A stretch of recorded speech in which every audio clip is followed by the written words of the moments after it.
This is Jackie Hauser of Flexner-Hauser Injury Law. Welcome to our podcast, Laughter in the Law, where we talk about the law with a lighthearted twist. Hey, this is Jackie Hauser. I'm the owner of Flexner-Hauser Injury Law, and we're here today for our podcast, Laughter in the Law, where we talk about the law with a lighthearted twist. And we try to keep it lighthearted. Today's not very funny, though. No, it's not. It's a pretty serious topic, but it has a happy ending. For now. It does. It does. I'm here with Diane Belmont, our office manager, and we've been writing a series of articles on the Camp Lejeune Justice Act. In case you haven't heard of that. Yeah. In case you haven't seen television in 6 months. Yeah. There's a lot of information out there. It can seem very overwhelming, but we're hoping that we can kind of break it down and help you find the humanity behind everything that's happened, share some pretty awesome stories about the people that came together to help our veterans and the dependents of our veterans get better health care. Yeah. And before we get too deep into this, we are only on audio today. We usually do audio and video, and we use a lot of the video snippets for our advertising. But right now, video is down. So that's probably not a bad thing because I have a face that was made for radio anyway. So you're just stuck with the audio, which should be enough. And those of you who are missing my face, just check out ride by a billboard. You'll see it. It's up there. And I'm not a big fan of all the video and stuff anyway. So it's audio only is fine with me. And we'll hopefully have some video back up pretty soon. Yeah. But until then, let's dive right in to There's Something in the Water. Yeah, so this podcast is called There's Something in the Water, and it talks about the Camp Lejeune Justice Act, which is part of, it's not on its own, it's part of the overarching Honoring Our PACT, PACT Act of 2022, which, if you didn't know, is like the largest VA benefits and health care expansion in American history. I find that fascinating. I mean, that is absolutely significant. That is awesome. And it's even more awesome whenever you find out that it all originated because of one soldier.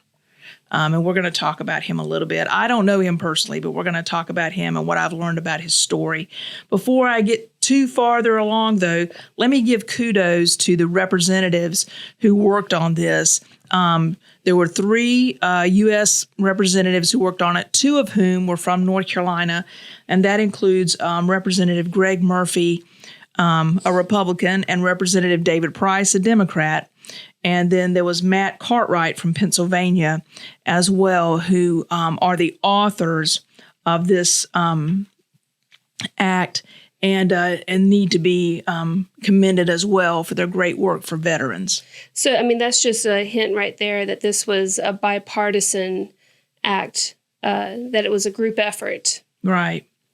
So this PACT Act does many things, and it's monumental for a couple of really important reasons that we'll talk about. We're not going to be able to do them all because it's just so encompassing. But in the limited time we have, one of the things it does is it creates this thing called a presumption of service-connected illnesses for service members, for veterans. And we'll get back to that word presumption in a little bit and talk about the power that it has in the law. But what the Honoring Our PACT Act did was create this presumption that these service members had illnesses related to their service if they were exposed to burn pits. Usually that was in like Iraq, South and Iran, the Middle East.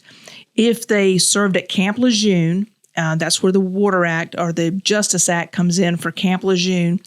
If they served in the Gulf War or in Southwest Asia, or if they served in the Vietnam area. It could also be from Agent Orange and things like that. And so that is just, once you go back that far to Vietnam, you can see why it is one of the largest healthcare expansions for veterans in U.S. history. So the question is, where did it all start? For many years, service members would apply for benefits and be denied. And so where did this all start, this PACT Act come into place? And the actual act even has a fuller name to it, and it honors the soldier whose family pursued it. His name was Heath Robinson, and it's called the Sergeant First Class Heath Robinson Honoring Our Promise to Address Comprehensive Toxics Act of 2022. And now we know why it's shorthanded to PACT Act of 2022. Comes off the tongue a bit easier. Yes. We'll try to put it in the show notes, but if we forget, please go to YouTube. Just YouTube Heath Robinson, and you'll see a couple of videos, and there's several done by their families that just talk to you about the history, about him as a man, him as a soldier, how proud he was to serve in the military, and then also how he was in the Middle East and was exposed to toxins in the burn pits. Right. And was back for 10 years afterwards, right, before he developed cancer. And then in his late 30s. Right. In his late 30s, he developed a very rare lung cancer. Right. And let me reiterate here, I don't know Heath Robinson. I don't know anyone in his family. All I know is he, like many other soldiers, is an American hero. I know he was a good soldier. I know that he enlisted. He wasn't drafted. We haven't had the draft in a while, but he was an enlisted soldier, a lot like my dad. He wasn't an officer. He was enlisted like my dad. He volunteered like my dad. I just love those stories whenever I can check off the marks and say, that's the calling of a good soldier. And so he served his country on multiple tours of duty, taking him far away from home, from his wife, and he had a little girl. And it was while he was serving in Iraq that he was exposed to these toxic chemicals in the burn pits. And then it wasn't until whenever he was back in his early to mid-30s where he was diagnosed with that cancer, that very rare cancer. And at his diagnosis, he was given I think weeks to live. Yeah, just a few weeks. Yeah. Well, because he's a soldier and because he's a fighter, he's definitely outlived the weeks that he had. He lived, I think, for approximately another 3 years. Yes, and that's where the late 30s comes in, because he was diagnosed around mid-30s, and then he passed away late 30s. But one thing that really stuck out to me when I was listening to their story was the VA denied them any help during this time. Right, exactly where I was going. So whenever he comes back and he's diagnosed, he served his country. He's now retired, considered a veteran, and he goes back to the VA and says, "Hey, I've developed this cancer that's very rare," and the VA just denied it and said, that there was no claim. Mm-hmm.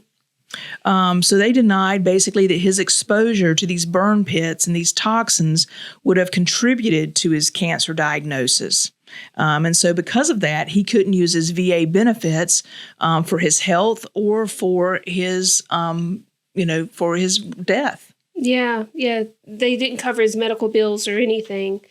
And he was fighting it. Even while he was fighting for his life, he was fighting for this to change, not just for him, but for other veterans like him. Right. And I just checked my notes just to make sure. Yeah, he passed away when he was 39. That's just, the older you are, the younger that is. And I'm telling you, that's a very young age to be passing away. So he passed away whenever he was 39. He left behind a wife. He left behind his parents and his siblings. He left behind his 6-year-old daughter. And he left behind a desire in his family to one day help those veterans like him who had been exposed to those burn pits and to those chemicals, and to one day get them the health care that they needed from the VA. Yeah. And this family, they grieved, and they grieved their loss, and I think they grieve it to this day, but I tell you what, that wasn't the end of his story. Yeah. This simple American family, not from money, not from notoriety, not from influence, just went out and got busy changing the law. Yeah. It's amazing what they did. So his family, his fellow veterans joined the fight. His friends joined the fight, and they led a crusade all the way from his front door all the way to Washington, D.C., and just lobbied and lobbied and lobbied for there to be changes to the VA law. So here's the two big things. We talked about that word presumption a little while ago. Presumption's a big word in the law. If the law presumes something, then you have to cross a hurdle to get over it. So if something is presumed against your case, I'm going to do a little aside here. We do personal injury here, and there's a presumption in the law that a child 7 and under, it's called the rule of sevens, and there's a presumption in the law that a child 7 and under cannot be found negligent. They just don't have the capacity. So if I wanted to find a child that was 7 or under negligent for some type of action that they did, I would have to cross a tremendous hurdle to prove that. So what happened here that's just one example of presumptions. There are many in the law. So what happened here, once this family lobbied and worked for years to get the government officials to take notice, and finally on both the Senate and the House of Representatives passed this act, there are two major paradigm shifts, and one is with that word presumption, where the rule is now, the presumption is that if you were exposed to these burn pits, and if you were deployed to the Middle East, if your health was compromised, then there's the presumption in the law that your health problems resulted from that. That's a total paradigm shift. There's a presumption that the government is responsible for having a part in creating those health problems for you. Exactly, because, you can go and do some more research on this, but the evidence is there that for many years, the proof was available that there was a link between these illnesses and what the soldiers had been exposed to, like Agent Orange in Vietnam, and like these burn pits in the Middle East. But the government had refused to accept those presumptions. And the VA would just deny the claim, or deny that it was related, or deny that there was, even any causal relationship. So that was a huge paradigm shift whenever this law says the presumption is now that if you have this illness and if you were in these locations or in this service at this time, the presumption is that your illness is related to your service. Huge. The second thing terminology that's really big is this terminology about sovereign immunity. Sovereign immunity. Yeah. I mean, I've heard of crown immunity. Same thing. Okay. Yeah. So in Britain, we adopted it from our forefathers over there in the Great Britain. So Great Britain had this thing called crown immunity, where the phrase basically means the king can do no wrong. Yeah. The king cannot be sued. So we got rid of the king, but yet now our government can do no wrong. Right. So, even whenever my dad was in the military, and, back then, it's not as much today, at least in a lot of the state, in a lot of the Air Force bases in the States that I've been to. But back in the day, whenever I was a little girl, you did everything on the base. And that included, there was a hospital, and there was medical care, and there were pediatricians, and there were gynecologists, and so if there was emergency rooms. So, I broke my thumb one time, and I went to the emergency room on base, and they set my thumb. And, you just didn't go to the outside hospital where the civilians went. And that's changed a lot since then, since many, many years ago, back in the dark ages. But also, if I would have gone and had my thumb set and they would have set it crooked, or there would have been something wrong with the growth plate or something like that. Or cut a nerve or something. Cut a nerve, done anything, cause an infection, whatever the case may be, then I could not have sued that doctor because he would have been protected by the sovereign immunity doctrine. He was protected by the government. That just blows my mind. Yeah. So, basically, the way that the government was, and still is, and we'll get to the exceptions here, but the government basically says we cannot commit a legal wrong. So therefore, we're going to be immune from any civil suit or any criminal prosecution in our courts. I mean, that's sovereign immunity. That is the law. Okay.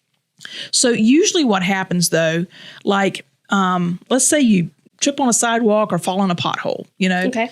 and it's something that's maintained by the city. We'll just use this generically. I don't want to get a bunch of pothole calls because they're really hard cases to prosecute. But generally, potholes and tripping on sidewalks. The government still says we're immune. There's sovereign immunity. However, we're going to waive our immunity. We're gonna crack the curtain open just a little. We're gonna purchase insurance and allow you to recover within the confines, within the limits of that insurance. So we're going to allow ourselves to be sued. Sometimes it's within a state agency, even not within the courts. There has to be some other type of, like with the state, you would have to pursue it within the Industrial Commission if you were pursuing a state pothole versus a city pothole. Right. But the government says we're going to allow you to sue us up to this limit of our coverage, and that's it. You're not going to be able to recover anymore. So we've at least cracked the curtain on sovereign immunity where you can recover if the city did some wrong or the town or whatever did some wrong. So within reason, they Right. have waived that sovereign immunity for these smaller type of cases. Right.